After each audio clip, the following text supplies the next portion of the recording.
Guys আজি হৈছে Sunday কিন্তু আজি মোৰ লগত নহলে ফান কিয়নো কালি মোৰ বাইকৰ চাবি গৈ পালে গুৱাহাটী তো আজি ওলাই যাব লাগিব খোজকাঢ়ি মই তো এতিয়া আমি যাম ওলাই খোজকাঢ়ি তো লগত যাব মোৰ ৰাস্তাত দেখাই আছো কোন কোন যাব তো বলক এতিয়া যাওঁ আহি পালো এয়া চেণ্টাৰ আমাৰ চেণ্টাৰ এইটো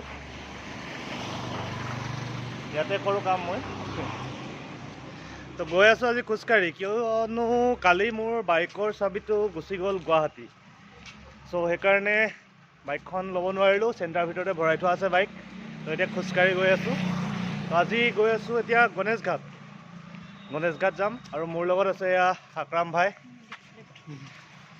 এয়া আছে হৰিপ্ৰিয়া এয়া আগত গৈ আছে কাৰো কথা শুনিব সময় নাই তাই তো বলক পুৰা বিজি তো গৈ আছোঁ গণেশ ঘাট বলক তো ভিডিঅ'টো আৰম্ভ কৰাৰ আগতে কি খবৰ বন্ধুসকল welcome to my YouTube channel Priyankush Bora blog তো আহি পালোঁ এখন চাওক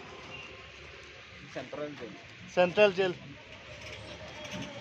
তো ইয়াতে কিবা সোমাবলৈ তোমাৰ আছে নেকি অনুভৱ কিবা ইয়াতে সোমোৱাৰ কিবা অনুভৱ সোমাবলৈ মন যায় কাৰোবাক খালি মাৰিব লাগিব ন এতিয়া চ' মাৰিব নালাগে ইয়াত সোমাব নালাগে সেইটো অভিজ্ঞতা আমাক নালাগে সোমাই চাব মন যায় ন তো সেইটো অভিজ্ঞতা আমাক নালাগে আমি বাহিৰৰ পৰা চাই সন্তুষ্টি লাভ কৰিছোঁ এয়া চাওক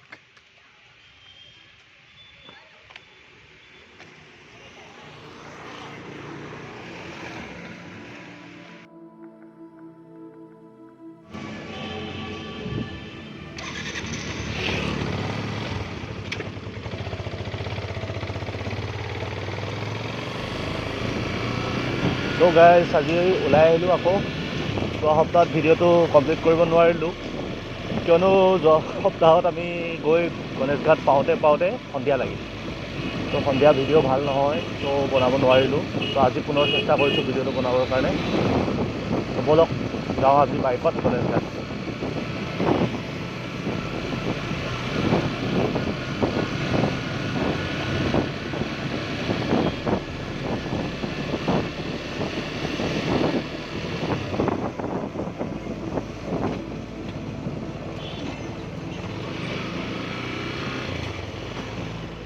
গাইজ আহি পালোঁ এয়া অগ্নিগড় মোৰ বেক চাইডে আছে অগ্নিগড় মই ভালকৈ আপোনালোকক দেখাবলৈ চেষ্টা কৰিম এতিয়া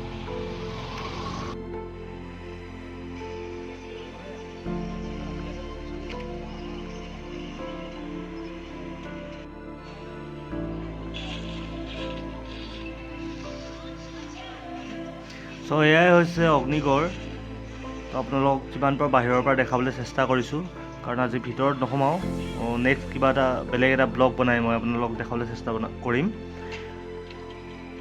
অগ্নিগড়ৰ ছাইডতে আছে এখন মাৰ্কেট চ' কি আছে ইয়াতে এক্সপ্ল'ৰ কৰোঁ আহক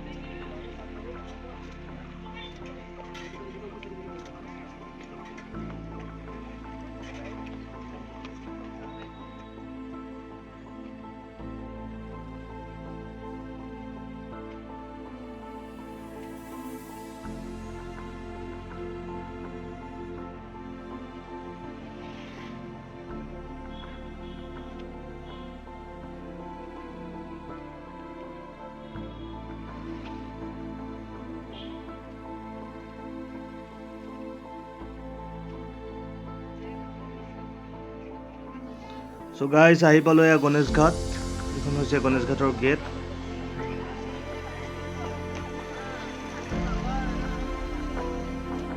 গেটেদি সোমাই আহিলোঁ এয়াই হৈছে গণেশ ঘাট তো মই এটা 360 ভিউত আপোনালোকক দেখাবলৈ চেষ্টা কৰিম কি মনোমোহা পৰিৱেশ ইয়াৰ চাওক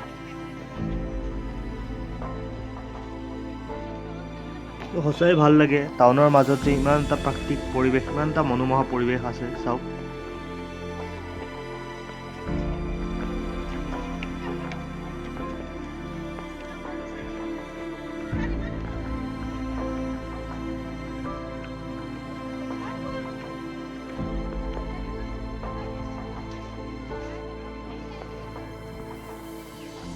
গাইজ ইয়াতে আহি এটা ভাল বস্তু দেখা পালোঁ। এখন চাওক, ইয়াত আছে Kaziranga boat safari, enjoy the beauty via river the Brahmaputra. তো 1999 পাৰ পাৰ্চন, মিনিমাম 5% ৰিকুৱাৰ্ড। ইয়াতে এখন পোষ্টাৰ মৰা আছে। তো ইয়াতে কি হ'ব, 4 ঘণ্টা বোট চাফাৰী আৰু 2 ঘণ্টা জীপ চাফাৰী, আৰু দিব কমপ্লিমেণ্টাৰী হিচাপে দিব পেকেট লাঞ্চ। তো ইয়াৰ পৰা গণেশ ঘাটৰ পৰা আপোনালোক যাব পাৰিব কাজিৰঙা। তো আৰু গোটেই ডিটেইলছ, জাৰ্ণিৰ ডিটেইলছ ইয়াতে দিয়া আছে। চব কণ্টেক্ট নাম্বাৰ ইয়াতে আছে, যদি কোনোবা যাব বিচাৰে কণ্টেক্ট কৰি যাব পাৰিব ইয়াৰ পৰা। চ' গাইজ, মই এতিয়া ইয়াৰ ভিতৰত যাবলৈ চেষ্টা কৰিম। তো ইয়াৰ ডিটেইলছখিনি ল'বৰ কাৰণে, কেনেকৈ যাব পাৰি, ক'ত যাব পাৰি, কি কি সুবিধা আছে, সকলোখিনি জানিবৰ বাবে মই ভিতৰলৈ যাবলৈ চেষ্টা কৰিম। তো ভিতৰলৈ গৈ লগ পাই আছোঁ। চ' দাদা, ইয়াত কেনেকৈ কি ধৰণৰ সুবিধা আছে? আচ্ছা, ফাৰ্ষ্ট অফ অল এইটো জেগাৰ নামটো উগ্ৰচৰ হয়। উগ্ৰচৰ মানে ৰিভাৰ আইলেণ্ড হয়, গোটেই পানীৰ মাজত আছে উগ্ৰচৰ। বেচিকেলি তাতে আপোনাৰ কেম্পিং চাইট হয়, তাতে কেম্পিং হয়, বনফায়াৰ হয়, আমি বটিং কৰাওঁ, তাৰপিছত কাজিৰঙা বোট চাফাৰী কৰাওঁ, তাৰপিছত তাতে জীপ চাফাৰী কৰাওঁ। বেচিকেলি তাতে নাইট কেম্পিং হয় আমাৰ উগ্ৰচৰ। অ'কে, তো ইয়াৰ পৰা কিমানমান দূৰ উগ্ৰচৰ? উগ্ৰচৰ ইয়াৰ পৰা আপোনাক বাই বোট আমি লৈ যাম, আমাৰ টাইমিং থাকে, বোটেদি আপোনাক লৈ যাম। ইটছ টেক আপোনাৰ 20 মিনিটছ। 20 মিনিটছত আপুনি উগ্ৰচৰ পাব। তাৰপিছত আপোনাৰ কেম্পিংটো ষ্টাৰ্ট হ'ব। অ'কে, নাইট ষ্টে হয় মানে? নাইট ষ্টে হয়। ঠিক আছে, ঠিক আছে। আৰু সুবিধাখিনি খোৱা বোৱাৰ পৰা ধৰি সকলোখিনি? তাতে এইটো আপুনি ইণ্টাৰনেটত চাব পাৰে, ugrosar.com ত। আমাৰ এইটো গোটেই নৰ্থ ইষ্টৰ এইটো লাক্সাৰী কেম্পিং চাইট হয়। অ'কে, তো বহুত ধুনীয়াকৈ একমডেশ্যন হয়, বহুত ধুনীয়াকৈ হস্পিটেলিটি হয়, পূৰা ফুল্লি হাইজেনিক ইনভাইৰনমেণ্ট হয়। আপোনালোকে আহি চাব পাৰে, ডেফিনেটলি আপোনালোকক ভাল লাগিব। ঠিক আছে।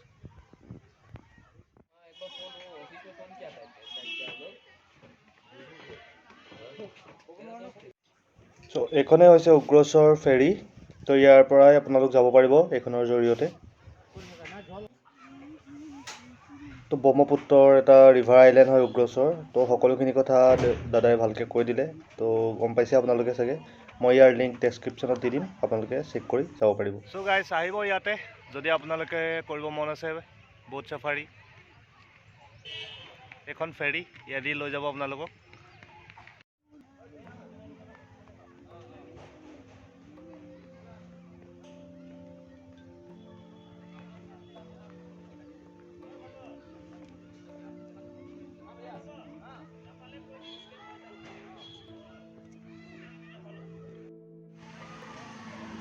গাইজ, এইখনে হৈছে গণেশ ঘাটৰ পিকনিক স্পট। ইয়াতে বহুত পিকনিক আহে।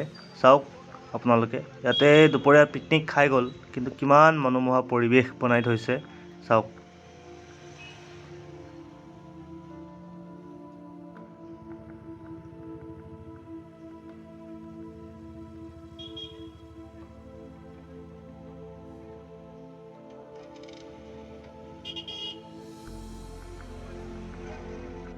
তো ইয়াতে আহিলোঁ চাহ খাবৰ কাৰণে। বাইদেৱে বৰ ধুনীয়া চাহ বনায়, চাহ খাম এতিয়া।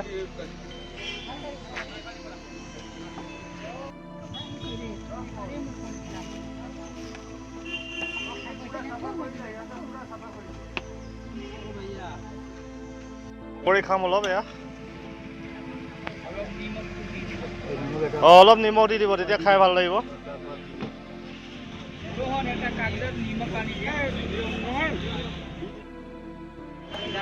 তো ঠিক গণেশ ঘাটৰ অলপ ছাইডতে আছে এখন ৰটাৰী উদ্যান। তো ইয়াৰ ভিতৰত যাম এতিয়া, কি আছে চাম বলক।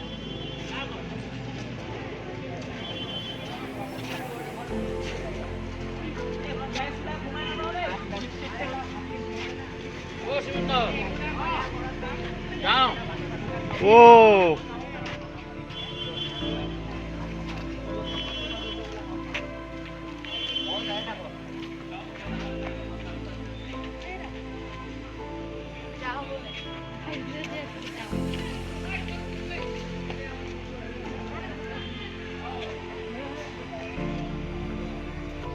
চ' গাইজ, এইখনে আছিলে ৰটাৰী উদ্যানৰ বেক চাইড। ইয়াৰ পৰা আপুনি চাব পাৰিব ব্ৰহ্মপুত্ৰৰ মনোমোহা পৰিৱেশ। চাওক কি বিশাল। গাইজ, এইখনে আছিলে গণেশ ঘাট। তো মই যিমান পাৰোঁ আপোনালোকক দেখুৱাবলৈ চেষ্টা কৰিলোঁ। তো মই ভিডিঅ'টো আজি ইমানতে শেষ কৰিম। যদি ভিডিঅ'টো চাই ভাল পালে লাইক কৰিব, চেনেলটো ছাবস্ক্ৰাইব কৰিব, আৰু কাষত থকা বেল আইকনটো দবাই দিব। তো তেতিয়ালৈকে বাই বাই।